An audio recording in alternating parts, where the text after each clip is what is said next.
This is Killer Innovations, a show about ideas, creativity, and how you can innovate.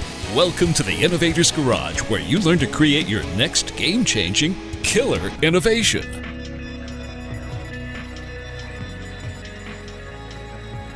Welcome to Killer Innovations. I'm your host, Phil McKinney. We are here at the Consumer Electronics Show this year again. We are in the mobile studio. We actually have a repeat guest from last year when we were here at CES. Tim Jarin. Tim, thanks for taking the time to join us today. Thank you. Glad I'm able to come and join you again. Hey, so Tim, you and I have known each other for many, many years, and you're a well-regarded analyst in Silicon Valley to a lot of the leading companies, and I know you've been coming to see us for many, many years. I'm always interested in getting your opinion. I mean, the show just opened, so I'm sure you've seen a lot of things already. There were the keynotes last night, etc. But I'd like to get, some first impressions. What do you think this year's CES? What do you think is kind of the interesting things, the things that are kind of showing what's going to be happening in the future? Well, this is my 44th CES. That's got to be a record. I don't know, but I've been here a lot. And in those years, the show has gone through various stages. It used to be very consumer electronic. Now it's IoT, it's cars, it's the most diverse show I think we've ever had. One big trend that I find really important and interesting is the health area. Mm-hmm. I spent some time at the Sands this morning, and especially the top floor, the second floor. I would say about half of the entire exhibit upstairs is health, fitness, and related technology. Everything from the Omron's new blood pressure watch to smart toilets. I even saw a connected bra this morning. I saw your post on that. Very interesting from Spire. And, it's just that and I'm intrigued with the whole concept of digital technology impacting people's health. Mm-hmm. And the last 2 years we've had it, but this year it's even more emphasized, and I'm seeing more unique startups. The big issue is adding EKG or ECG, right? The blood pressure watch from Omron is very interesting because it's the first of its kind where an individual can literally put the watch on and hit a button and get their blood pressure. So does it squeeze the wrist like a blood pressure cup? Yeah. Interesting. Yeah, it's fascinating. They just got FDA approval 2 weeks ago. It's the only one of its kind to date, anyway. But that'll be the next holy grail because. I had a triple bypass 5 years ago, 6 years ago. I have been very diligent on things related to health, especially in the tech sector, looking at what I can use. As a diabetic, I use the Dexcom glucose monitor so I can get my reading on my watch at any time what my blood sugars are. So, I'm seeing the tools, but unfortunately, I'm in a case where I have to use them. Right. And it's interesting to me because, I think ECG is important, especially to determine arterial fibrillation. Blood pressure is an even more important number to actually be keeping an eye on, because as they call it, the silent killer, right? Mm-hmm. So anyway, my point is, our world of tech has taken on major challenges in the health industry, and I think that's a big deal here at the show. Interesting. I mean, I remember back when I was at HP, I used to have we had the accessibility technologies, which included, for some reason, we included health technology in that. At CES, the health technology was like this little bitty corner stuffed over in some remote area, and it maybe had like 15 vendors, and that was it. So what you're saying now, though, is it's really moved into kind of this mainstream. Do you think the Apple Watch and some of the capabilities of the Apple Watch is making people more aware of it? Or is there some other driver, you think? Well, the Apple Watch has helped make it grow. The Fitbits of the world actually kick things off. But basically, the whole idea of that kind of health monitoring started with the Fitbits and the foot step trackers, things of that nature. Apple took that to a higher art, and I got to visit Apple's testing labs, which is one of the most amazing facilities in the world, where they actually bring in their own people and let them test. They put the machinery on. In fact, one of the doctors that was there was telling me that the actual machinery that Apple uses for testing on to help them tune the technology to be better in steps and BP counts, etc., or what do you call it, heart rate counts, is some of the best equipment in the world, and that most hospitals don't even have. Wow. And so Apple is constantly fine tuning that and expanding its capabilities. And I wouldn't be surprised if the next holy grail for them is the blood pressure on the iPhone as well, sometime in the next year. Interesting. But I think you're right. As we get, those of us who are getting older, right, we become the users, these kinds of these technologies, and appreciate it much, much more, I think. Yeah. There's one other thing that was introduced here, and it's kind of interesting. When I saw it, I actually thought of you, because years ago when you were at HP, you showed me this first rollable paper. Flexible display. Yeah, flexible displays. And that now, again, that was way ahead of its time, by the way, and you saw it, thankfully. But the bottom line is flexible displays now are becoming a significant opportunity. LG just showed this rollable television. I was over there this morning. Wasn't it amazing? It's absolutely staggering. And it's a 4K. The color on it I couldn't even imagine, albeit I haven't been involved in flexible display work in seven years. But you look at the progress they've made from the black and white, very tender kind of materials to now a full 4K rollable display that LG was showing. It's amazing. It's huge too. It's not even a small display. No. It's big. It's big. It's 65 inches. Yeah, it is huge. And the durability, because that was always the problem with flexible displays, was material durability. Yeah. It just shows, though, that, don't ever underestimate the engineers. Yeah, and to be fair, what has happened, there's been a major breakthrough in flexible displays out of China. 3 major companies over there. And including now Samsung with their foldable tablet smartphone. Right. And so that's represented here in a couple of ways. Flexible displays are represented in a lot of different ways here. I saw actually one last night. It was kind of funny. He actually had it in a top hat, and the screen was around the brim, right? And he was just showing off, the fact that we can do this kind of technology. I don't know if there is a business case for a folding smartphone that turns into a tablet.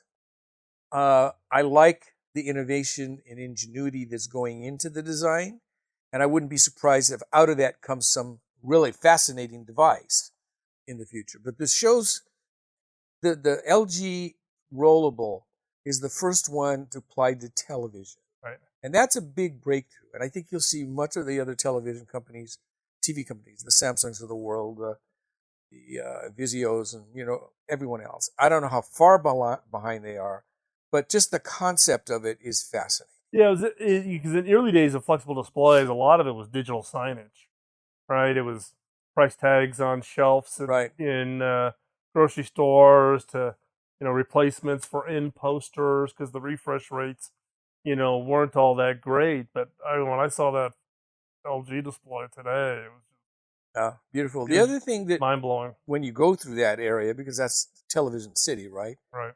Is the 8K's television. LG's 8K OLED set is one of, and this ridiculously thin. Yep. Is just magnificent. Yep.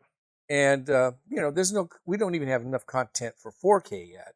We're pushing 8K, but the reason that 8K is a big buzz is that in 2020 the Tokyo Olympics will be actually shot in 8K. Yep. So all of the big TV companies are rushing to try to bring 8K out, and they're hoping that the Olympics will be the jumping ramp to actually see 8K take off. Now again, we're limited in 4K. Whether the content guys will jump right to 8K, I don't know.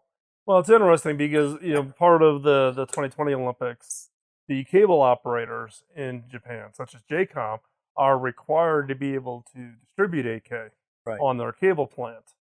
So I've had a little bit of insight on their work on delivering 8K, and the ability to get 8K cameras in volume to shoot content, to get content to be produced. But this is one of the things we've looked at is 8K.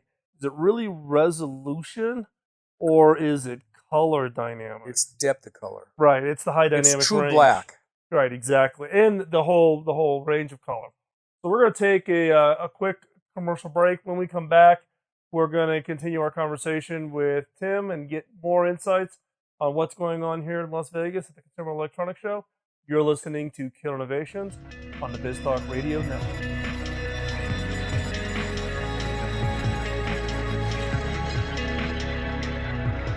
Welcome back to Killer Innovations. So, Tim, we were talking about flexible displays and high dynamic range. We actually did a test where we showed just normal HD, and we had 4K. But in the normal HD, we had high dynamic range. We actually had it as a color-corrected high dynamic range content, and we asked consumers to pick which one was the 4K. They always picked the color, which is interesting, right? It wasn't the resolution.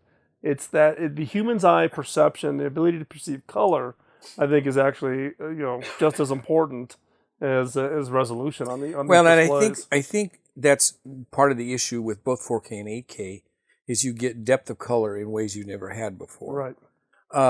I can't. If you actually stand in front of either an 8K or 4K, you can actually tell a little bit that the 8K are sharper, but it's not that noticeable unless you're really close. Does it drive? Will it drive a consumer buy cycle? Eventually, it will, because I do think that you may hit the limit with the 8K. Believe it or not, they're working already on 12K and 16K. But I think the eye's ability to actually perceive and see that many pixels, let's say, that you get into the 8Ks or the 12Ks or whatever the next big bump's going to be, it's negligible at that point on. But television industry always wants to move forward, and they want to get better and better and better. So, if there's engineers, they're going to give it a shot. Yeah, but if I go back to my HP days, right, once you get above laser printer that can do 1200 DPI or 2400 DPI, why? That's not where the investment in R&D should be going. No. Type of a thing. So what else did you have a chance to see? There's one other area that's fascinating to me here. And it's intriguing because I got this, I've seen this come over the last 2 years, but it goes back to health to some degree. And it turns out that hearing aids have been really a closed business for decades. And some of them are just ridiculously expensive. Mm-hmm. They can be in the $4,000 to $8,000. There's been real movement in audiology and the sound technology chips, especially stuff coming from Qualcomm, that allows you to get headphones or earbuds, let's say, that can serve as lower cost hearing aids. And so I saw 2 or 3 of these already in the last couple of days, but I met with the folks from Starkey last night. Mm-hmm. And what intrigues me about the Starkey piece is he's not only doing the audio enhancing of the hearing, but he's actually tying it to phone so that it has Alexa in it. It has a voice translator in it. And based on the software layers, he can add more features to it. One of the things that is really missed by the tech sector, who's going into especially the next generation of what I call spatial computing, which includes AR and VR especially, is they're paying a great deal of attention to the optics, but they're not paying a lot of attention to the audio. Did you see Mark Andreessen's post on this week? I did. And Mark's, that's exactly what basically Mark said is Apple really nailed it with the AirPods in the sense that you've got somebody speaking in your ear. And that's a critical part, I believe, of what will happen with AR and VR in the future, especially with AR. When you have AR glasses, you're not going to put the audio in the glasses, as you're not putting the computing power in the glasses. It's going to come from the smartphone, at least for another 5 to 10 years. The technology's not there to get the miniaturization needed to put it into what we call real glasses, regular glasses that anybody would see. But you're going to have to augment the audio part of it. And Apple could do that, of course, with the EarPods. This thing from Starkey would let you do that at a much less cost. Well, and I haven't seen the Starkey's product yet, but I've heard from a few people who have seen it, that they're almost moving it towards a wearable medical device with some of the things they're thinking about putting into it. Yeah. Now, I don't believe theirs allowed to do heart rate and others, but one that I saw last night, I forget the name of it, but theirs did do heart rate and gave feedback on certain health type issues. Right. Yeah. But again, my only point is that this show is not an audiology show.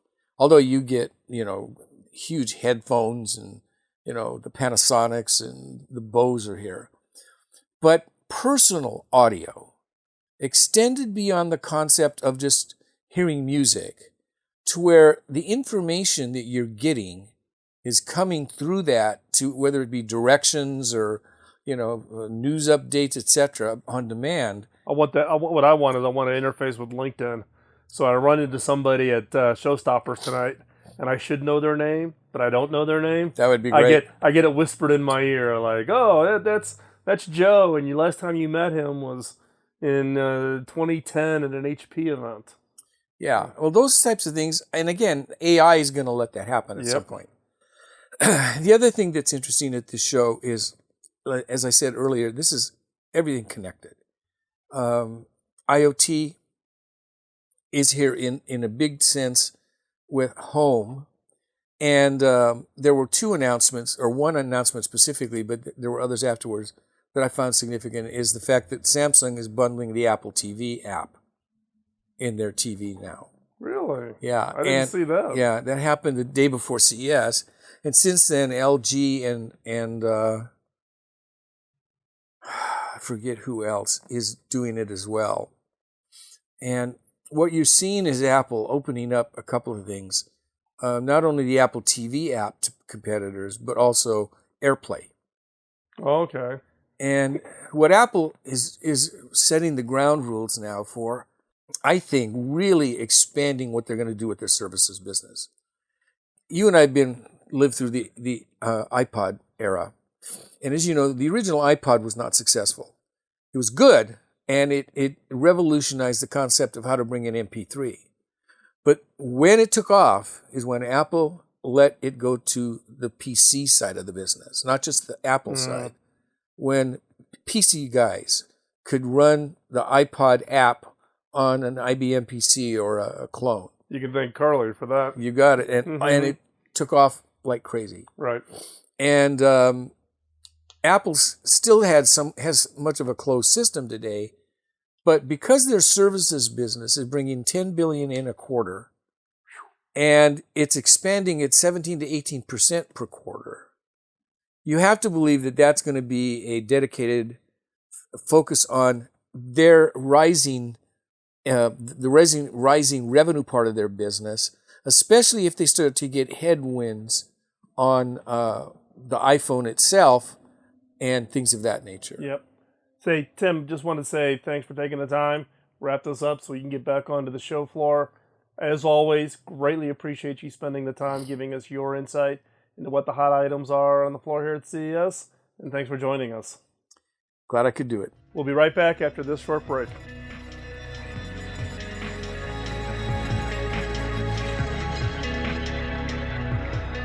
Welcome back to Innovations. I do want to just again extend my appreciation for Tim Bajarin from Creative Strategies for taking the time out of this crazy show here in Las Vegas at CES to give us his thoughts early in the show as to what were some of the innovations that he thought were interesting.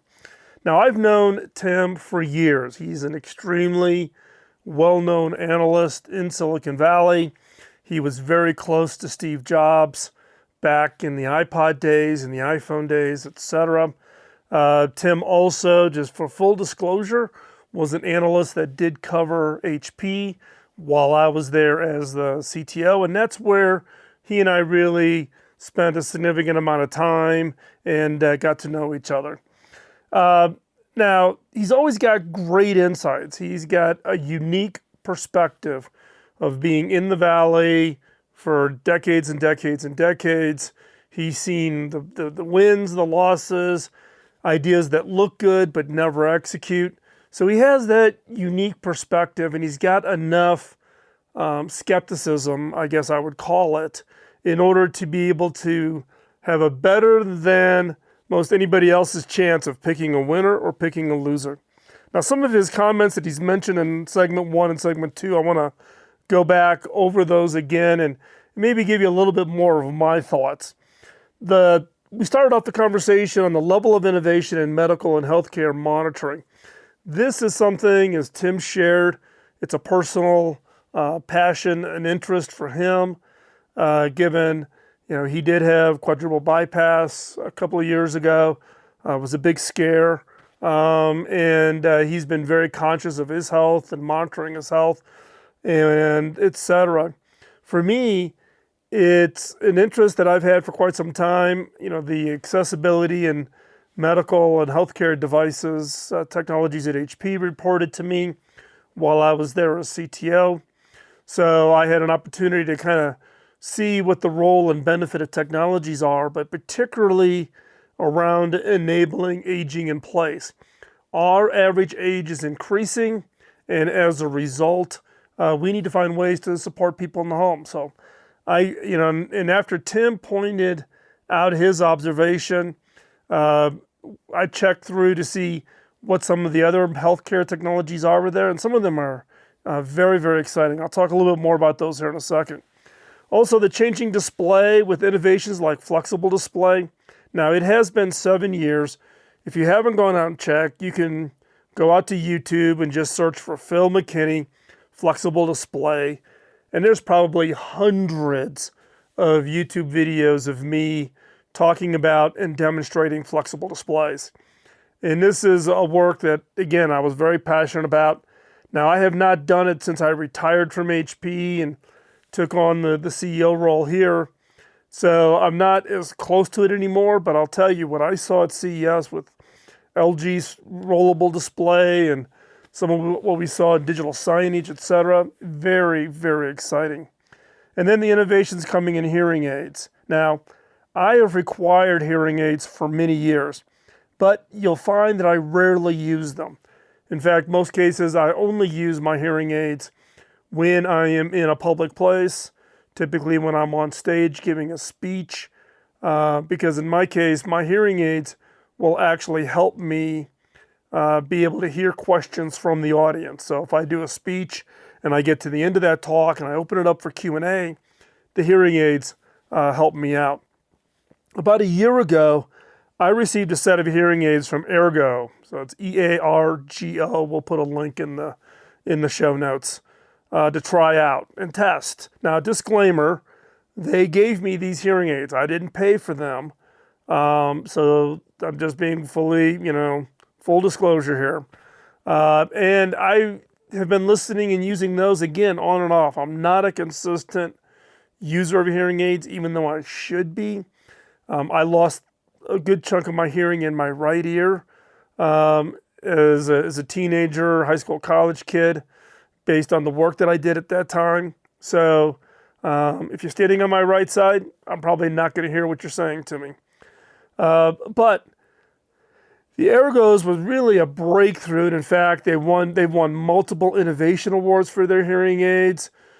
Someone who used to work for me at HP's husband is involved with Ergo, so just so there's a personal connection, and I think what they've done has been really, really exciting. But again, I don't wear them all the time. Now at CES, I met with the head of innovation at Starkey, who I would predict, I don't know this for a fact, but I'm going to predict that one of the largest hearing aid manufacturers in the world. They're just massive in relation to the hearing aid industry. And the head of innovation shared with me what they're working on, and they asked for some feedback, and ideas for their work, which I gladly provided. I'm pretty good about giving advice to just about anybody. And it's exciting about what the changes are that are happening in the hearing aid industry. And again, as Tim pointed out earlier in the show, this is not a typical device that you would have found at a CES, but the role of technology, the role of innovation, the impact they can have on personal lives, it's had a big change. And as I stated with Tim earlier in the show, as we get older, and Tim and I are about the same age, he's got grandkids, I have grandkids, and as we get older, we're all becoming users of these new medical and health monitoring innovations. And as we get older and the average lifespan extends, and the lack of nursing home facilities, professional care facilities, etc., these kinds of innovations and these kinds of technologies are going to become increasingly more important. Now, what I also like is Tim's also a skeptic, which I like because he's seen the failures. Now, he and I both shared some doubts earlier in the show about the chase for ever-increasing resolution of displays like 8K, 12K, 16K, and when the human eye struggles to even appreciate that increasing resolution. This is what I call a feature war. A feature war is when an industry locks onto a feature and then trains the customer to buy the product that has the best offering in that specific feature. It's kind of the hook to get a customer to buy. For example, printers used to be sold on DPI, dots per inch. Now, back, if you remember, we started off at 75 dots per inch, and then we went to 150 dots per inch, right? And then it was 300 and 500. Well, once we got to 1200 or 2400 dots per inch, the human eye cannot perceive it. So why? But that's a feature that we've sold into the customer. Customer walks into the store and he looks at it, and one printer's got 1200 DPI, another printer has 2400 DPI. Which one does the consumer buy? The 2400 DPI. Same thing with screen resolution, 4K. Well, 8K must be better than 4K. 12K must be better than 8K. What's the limit? It's even cars with miles per gallon, and it's camera with photo resolution. For innovators, you need to be aware of this feature war. So whatever innovation you're working on, consider how you position it in the market to avoid a future feature war. The feature war may not be in place at the start. And remember, a feature war starts once the customer has been trained to compare a specific feature as the differentiation. Pick your differentiation very, very carefully. I can tell you, walking around the show floor so far at CES, everybody's getting caught in this feature war, and that's how they're positioning it. Whether it's resolution, number of colors, diagonal dimensions of a display, battery storage, whatever the feature set is. So be very careful. You want to set a differentiation that truly is a differentiator in the marketplace. Now, as I reflect back, include the comments from Bob O'Donnell, Technalysis, and Steve Guggenheim at Microsoft, and what Tim shared, the 2019 CES show is really the show of incremental innovations, things that come across in natural steps. Autonomous cars to autonomous flying cars, bigger and bigger displays, better audio. And the CE industry has settled into this tick-tock cycle of innovation. The even year is the year of high-impact innovations. The odd year is the year of incremental innovations, and we're in an odd year. Now, this doesn't apply to every company in the show. Over the next few weeks, we will bring you companies who we met at CES who will share their innovation story and the resulting product and services they feel are the game changers. So, if you have an innovation that you think is going to have a big impact, let us know. Just drop me a note. We are going to take a quick break, then let's jump in and tackle this week's killer question with the objective of challenging ourselves to see new opportunities for innovation. We will be right back.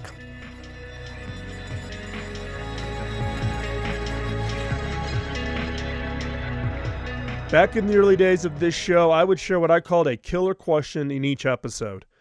These questions were designed to be used in your personal, team, or organization innovation efforts. Now, based on feedback from listeners like you, we've decided to bring it back with some improvements. Each episode of the Killer Innovations has a segment that I'm now calling 5 Minutes to New Ideas.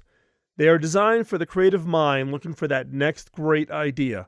Each episode will challenge you to think differently about your business, your products, your services, and yourself by asking unique, funny, and sometimes crazy questions.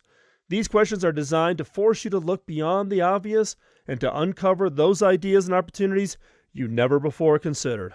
So, get out your notebook and be ready to uncover that game-changing idea. Here is 5 Minutes to New Ideas.